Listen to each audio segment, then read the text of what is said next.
меня было вид на жительство не сделано, надо было делать документы вот эти. И я обратился в миграционную службу.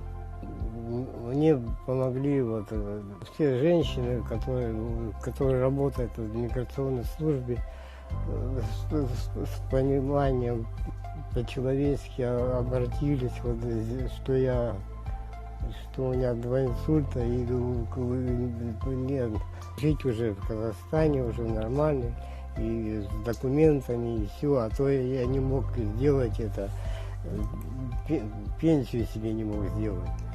Вот спасибо им большое, что они помогли мне вот это все сделать.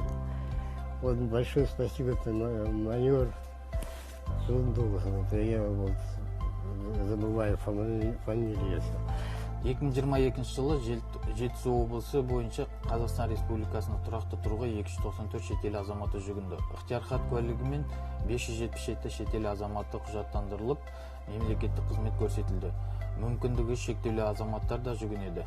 Атап айтсақ, Талдықорған қалалық полиция басқармасының көші-қон қызмет бөліміне Ресей Федерациясының азаматы Кузьмин Олег Аркадьевич өтініш білдірген.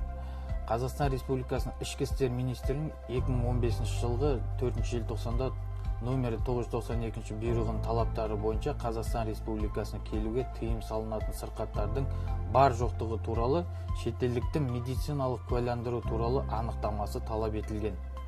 Алайда Талдықорған қалалық полиция басқармасының көші-қон қызмет бөлімінің аға инспекторы полиция майоры Иманкулова Жұлдыз Дулатовна азамат Кузьмин Олег Аркадьевичті медициналық орталыққа апарып, медициналық сараптардан өтуіне қол ұшын берді. Қазіргі таңда құжаттар толығымен жиналып, ықтиярхат куәлігімен құжаттандырылып, ішкі істер министрлігіне әзірленуге жіберілді.